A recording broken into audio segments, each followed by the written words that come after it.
ছাত্রছাত্রী সন্তানগণ, আমরা গাছ নিয়ে দাঁড়িয়ে আছি। গাছ কেন, এটি যদি প্রশ্ন করা হয়, আমার অনেক সন্তান হয়তো ফলের কথা বলবে, বিভিন্ন কথা বলবে, কিন্তু গাছ না হলে আমরা বাঁচব না।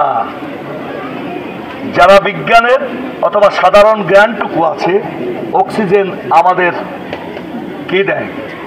বাঁচার শারীরিক শক্তি সবকিছু আমাদের অক্সিজেন দেয়। অক্সিজেন শূন্য হয়ে গেলে আমরা মারা যাব। তাহলে পরিবেশ রক্ষায় এই গাছ আমাদের অক্সিজেন দেয় আর কার্বন ডাই অক্সাইড গ্রহণ করে, যেটি আমাদের শরীর মানবদেহের জন্য অত্যন্ত ক্ষতিকর।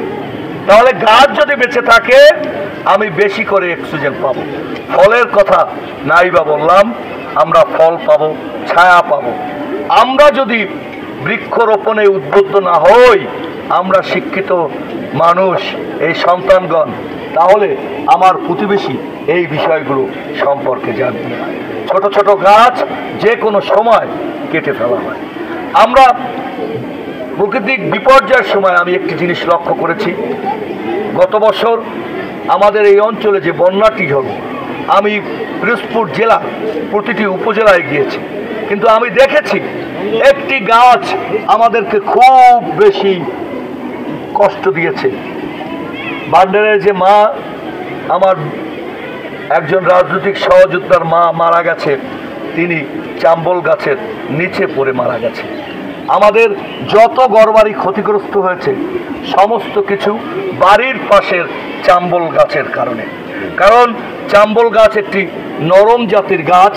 এই গাছটি আমার ঘরের আঙিনার আশেপাশে কোথাও থাকলে আমরা সেটা রিমুভ করব, আমরা সেটা কেটে ফেলব, আমরা ওই চাম্বল গাছগুলো লাগাবো না। আমাদের ডান দিকে আমার সন্তানরা নিম গাছ নিয়ে দাঁড়িয়ে আছে। এই নিম গাছ আমাদের জন্য এত উপকারী, যার ভেষজ গুণ সম্পর্কে যদি আমি কথা বলি অথবা কোনো ডাক্তার কথা বলে, 1 ঘন্টা কথা বলতে পারবে। শুধু তাই নয়, বাংলাদেশ ছাপিয়ে এই নিম গাছটি আমাদের পবিত্র মক্কা আমরা দেখে এসেছি আরফাত ময়দানে সেই জিয়াটির কথা।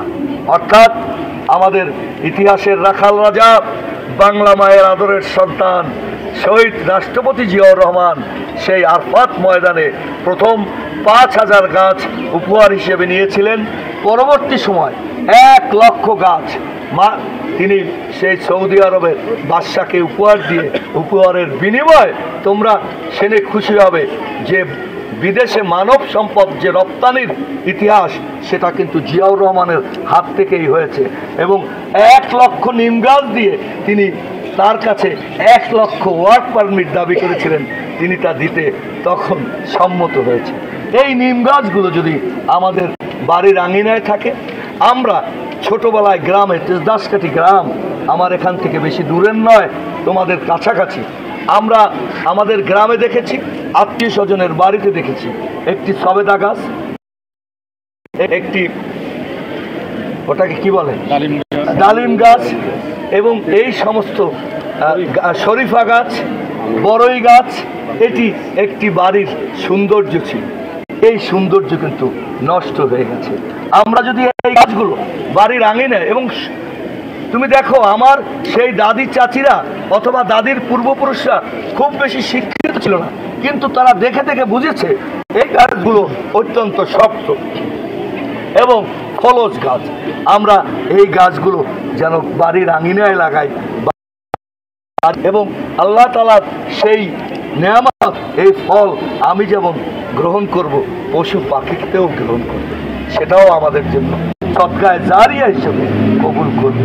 আমি আশা করছি হুলাহাটি মাধ্যমিক বিদ্যালয়ের প্রধান শিক্ষক, আমার প্রিয় সহকর্মী মাসুম বুল্লাহ অত্যন্ত চৌকস একটি টিম নিয়ে এখানে অবস্থান করছেন, এবং তার সাথে এই অঞ্চলের যারা ম্যানেজিং কমিটিতে, আমি সভাপতি সহ মতিবাইয়ের উত্তরাধিকাররা যারা আছে, নামগুলো মনে জামাল সহ যারা আছে তারা সবাই, এবং বিশেষ করে এই স্কুলের প্রতিষ্ঠাতা পরিবার অর্থাৎ আমাদের শিকদার সাহেবের পরিবার, বিশেষ করে ওপারের আমার সবচেয়ে আপনজন, রক্তের বাঁধনের চেয়েও কম নয় সরোয়ার হোসেন হাওলাদার, তারা এখানে আছে।